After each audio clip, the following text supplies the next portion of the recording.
Welcome back to Houston Life. His unique blend of education and entertainment made him a frequent face on your television screens, from Animal Planet to NBC, where he became Jimmy Fallon's go-to animal expert. And tomorrow, your family will be able to see him live in action as the headliner for the 15th annual Nature Fest in the Bridgeland community in Cypress. Let's welcome animal expert extraordinaire, Jeff Musial. Thank you for joining us today. No problem, guys. And most importantly, thank you for bringing your most adorable friend. Of course, the best for you guys. Now, only the best. You have been with multiple exotic animals for so many years. When did your love of animals really kind of come to fruition? I've always loved animals, and it was always like weird things that would happen. Like my parents would have a cottage, and there was a dog that walked the beach who would bite everybody, and I would go up to him and feed him and pet him, and he'd lay on me. We always just kind of had a sixth sense, if you will, with animals.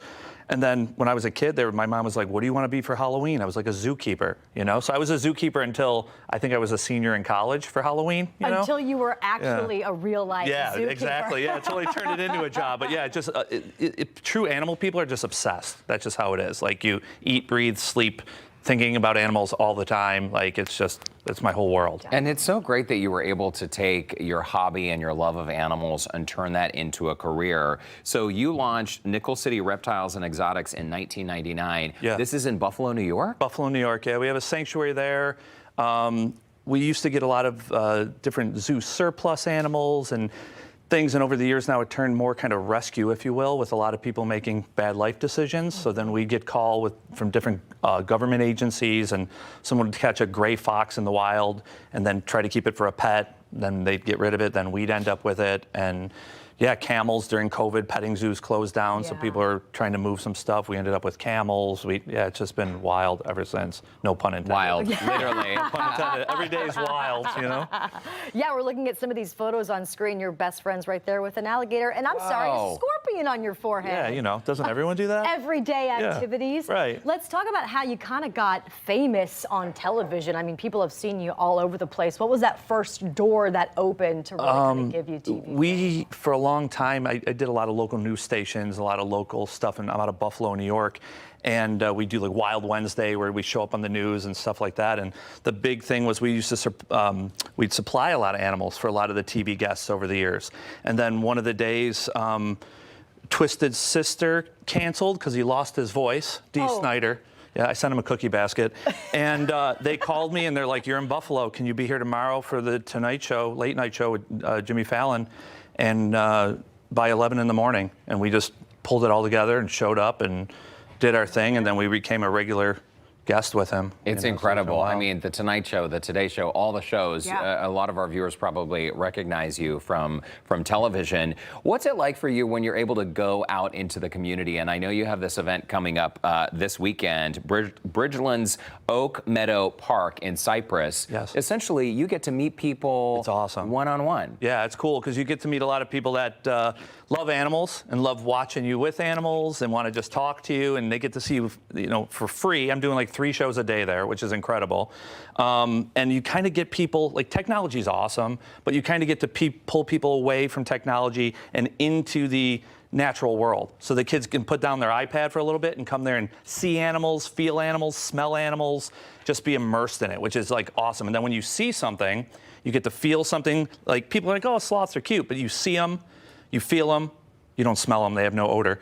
Then you fall in love with them and you want to save them.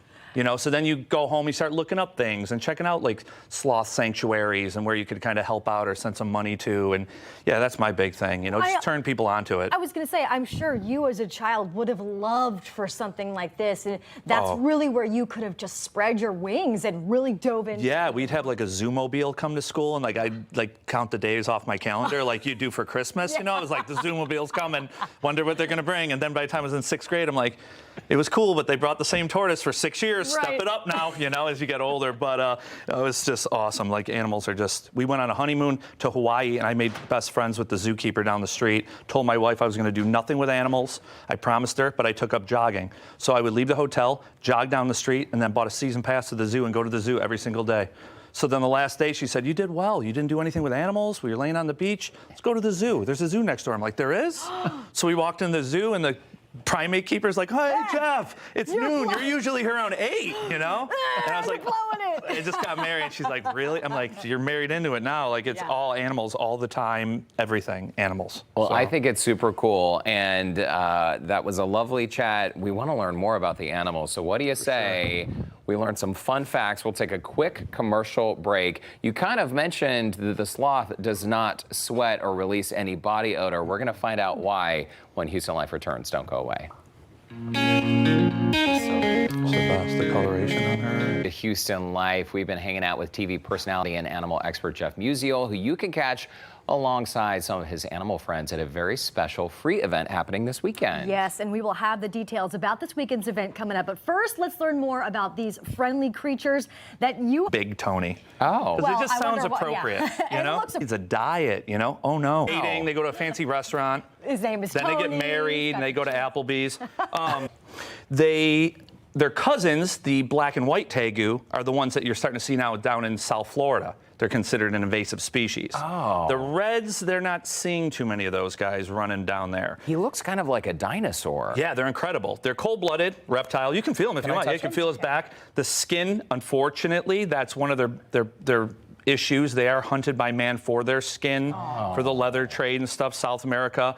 Omnivore, when you look at him, you think Komodo dragon. Right. But Komodo's 8-9 feet. This is pretty much full grown. He might get a couple inches longer, and a lot of reptiles keep growing their entire life. How much does he weigh? He doesn't really like talking about his weight. I he just understand, Tony. hurts his Such a feelings. rude And he, just kind of, How dare you? like, you don't ask women their age, and you just don't ask a huge lizard his weight. I mean, it pushes them over the edge, But no, I would say probably 15 pounds or so. I mean, he's a big boy. Yeah, he's big. He's but very calm, though. He's very calm. super laid back. A lot of people keep him for pets, believe it or not. It's pretty awesome. Okay. Wow. Okay, and then you have a very adorable armadillo. I know you can all see Gwen holding the sloth. We will get back to the sloth in just a moment. The bus. People are freaking out. This is a cutie. 3-banded armadillo, and her name is Juanita. Okay. Juanita. And is it Juanita? Yes. Yes, it is Juanita. Juanita. I was trying to think. So I wanted many to name her friends. something else, but they can roll up. One of the only armadillos in the world that can roll up into a ball. Oh, wow. And what Like a they'll do fold. sometimes is they'll sit like this, a little bit open, and predators come up to get it, and they'll kind of slam shut on their nose or their toe or their finger. It's like a little bear trap. And so they're out. So this is pretty tough. Feel their shell. It's Yeah. awesome. Super cool. Can I hold it? Yeah, if you want to. It's one of the only animals on the planet that can give you leprosy.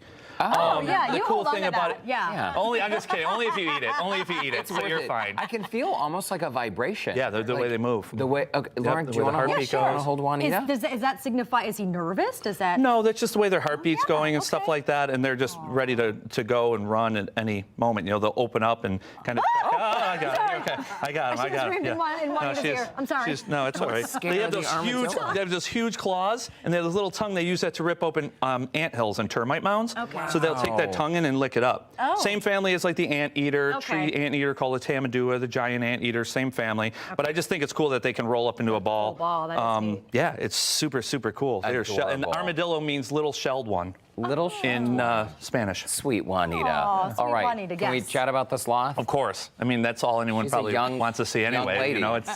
It is unbelievable. I'm sorry? She's a young lady. young She's like lady. 15 Gwen months or old. the sloth? Gwen is also a young lady.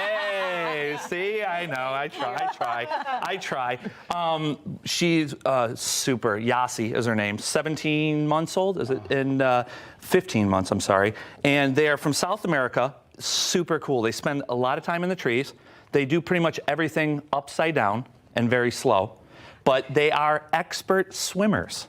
Okay. You would never think that, right? never, And they can ever. swim 3 times faster than they can crawl. But you mentioning upside down, she does keep moving her head. Yeah, like she wants that to look up upside and down. check everything out. That's kind of what they're used to, so she'll kind of put her head back to check everything out. They can see right side up as well, like over Gwen's shoulder and looking, but she wants to, that's just what they're used to. And what they're saying now, scientists are saying that their organs are attached to their rib cage. So when they're upside down, the organs don't put weight on their lungs.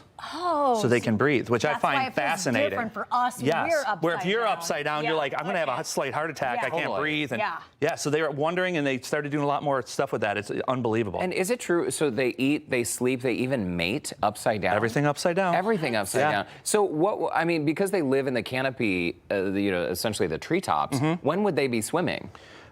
Say they fall out of a tree, or something like a harpy eagle comes down to grab them out of the tree. They let go for defense. They hit the water, and they'll just kind of swim over and pick another tree. One more question, really quick. You said that she doesn't stink. Why? Why They doesn't have she no stink? natural body odor to them because they don't want to attract predators. Oh, very, very smart. And most of the time, if they in the wild you find a sloth, they'll kind of smell like a nice camping trip because they're covered in algae and little creatures are living in that fur to help camouflage them in the wild. Oh, like a nice camping trip. Yep. And they only use the bathroom once per month. Is that That's true right. as It's well? like my mother-in-law. Gosh. It sounds very convenient. Who has time to go to the bathroom? Well, Other stuff Jeff, going on. This was great. Thank you so much Thank for you guys. It stopping was by. awesome. Super fun. Gwen, thank you Great. as well. And reminder to our viewers, the 15th Annual Nature Fest is happening tomorrow from 10 a.m. to 4 p.m. at Bridgelands Oak Meadow Park. The event is free and open to the public, though a few activities will require a small fee. Parking will be available at Cy Ranch High School and Houston's First Baptist Church in Bridgeland, and shuttle service will be provided all day. Of course, you can visit our website, HoustonLife.tv. Look for that scene on Houston Life section for more info. But the sloth was like The this. sloth. Like this. Can we take the sloth home? Yeah.